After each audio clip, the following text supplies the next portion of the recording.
Hi, welcome back. It's been a while to Midweek Meditations.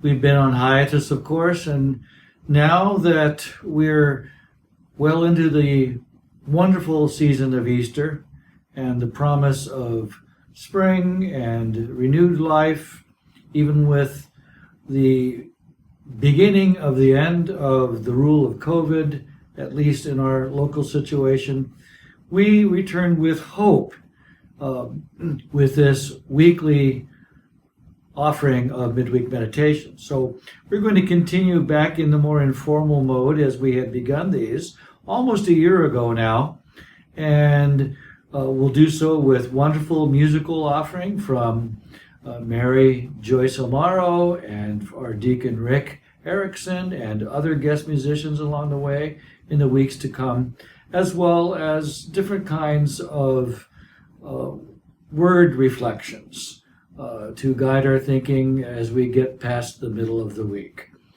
Today, I'm going to share a bit about poetry and, for me, the significance of the promise of resurrection, particularly in the poetry of someone that I've been retuned to in these past weeks, and that is the Swedish poet Tomas Tranströmer. But before we do that, of course, we are grateful for having had the prelude on Eventide by Healy Willen, performed by Mary Joy Silmaro, and now can hear the aria in F major by Georg Friedrich Handel.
And so, as I mentioned, I'd like to pay some attention to poetry today, a particular poem by the Swedish poet Tomas Tranströmer. He died in 2015 and in 2011 received the Nobel Prize for Literature. His corpus of poetry is perhaps somewhat thin in comparison with many other renowned literary artists, but that is certainly compensated, if people think it that way, by the depth of his almost mystical kind of poetry, and published in several volumes. Recently, it was a delightful gift for me that a dear parishioner friend sent me a couple of poems, one by him and the other by Rainer Maria Rilke, one evening. And they kind of set me off my feet. They were so powerful. I had not seen them in a long time, had not remembered them actually. And so I was drawn back to pay some attention, particularly to this one, whom likely many of us do not really know. Poetry, before I read this particular one, you need to know, comes from the Greek word poesis, which means to do something. And poetry is meant to have that kind of action on us. It actually does something in a way, of course, that while more prosaic literature might be very powerful for us, it's quite different. In meter, in beat, in the utter compactness of words, poems do things for us, reach down deeply in ways that can surprise us. Not like, shall I say, an unexpected guest who is most welcome. In this poem, called Many Steps, translated by his good friend Robert Bly, who some of us might know, Tranströmer goes to a theme of death, but behind that, a very profound mystical openness to what is beyond that. Let me share with you these words and hope I will not destroy them or your experience of them by over-explaining. The icons are laid in the earth face up, and the earth trod down again by the wheels and shoes, by thousands of steps, by the heavy steps of 10,000 doubters. In my dream, I stepped down into a luminous underground pool, a surging litany. What sharp longing! What idiotic hope! And over me the tread of millions of doubters.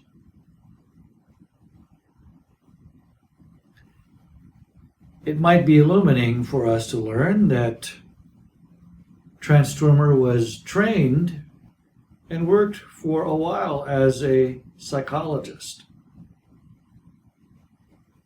But in these words we see, if indeed psychology comes to the fore, it comes forward in a very spiritual way, probably with deep familiarity with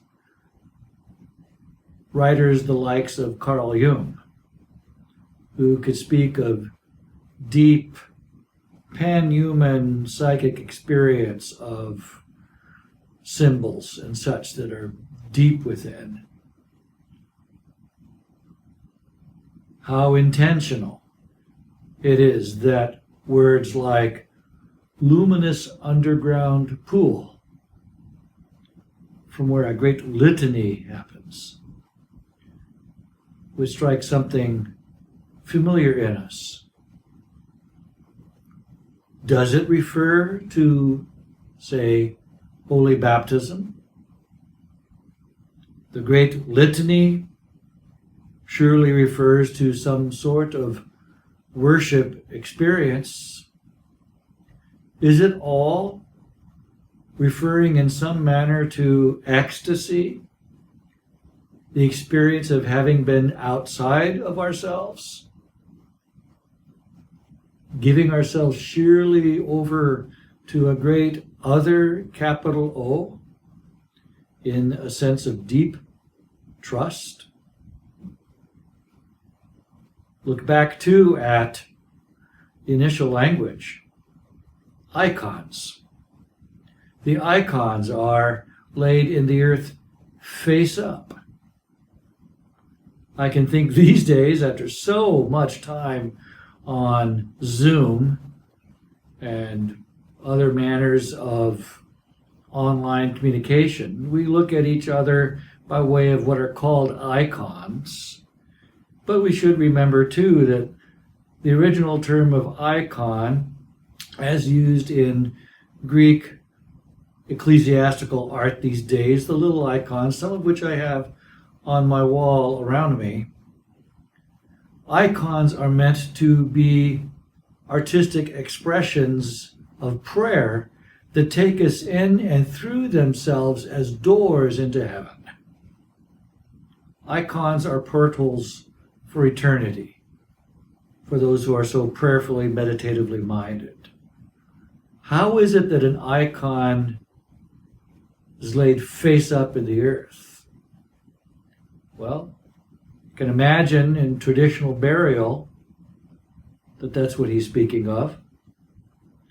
Above which rolls the ages of wheels, the industrialization of the world, where so many people, when faced with the evident finality of death, would doubt, 10,000 doubters, and then later millions of doubters. Is there something more? The icons know. How might we be moved by them to explore? How might they, in the words of Luke, recording Jesus' words in his farewell to the disciples at Jerusalem, speaking of his own life's experience and now resurrection goal, that is what's due next. How might it be that they indeed, those disciples, would be witnesses, kinds of icons?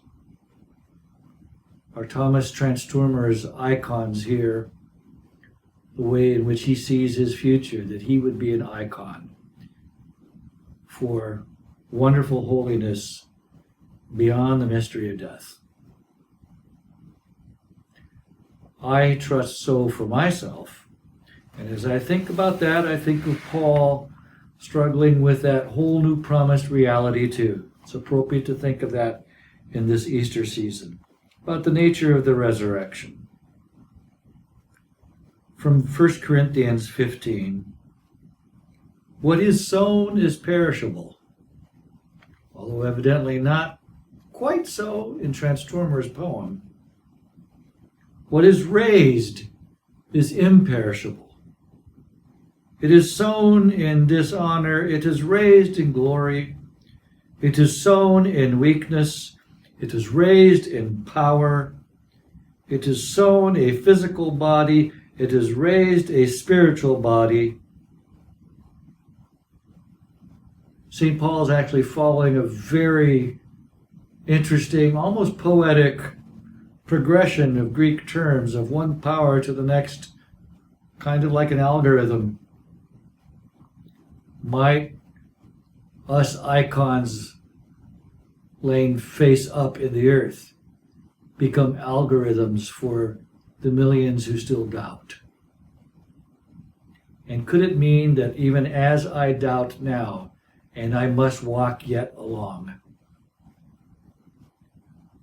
might it be that we still, even more, walk on holy ground?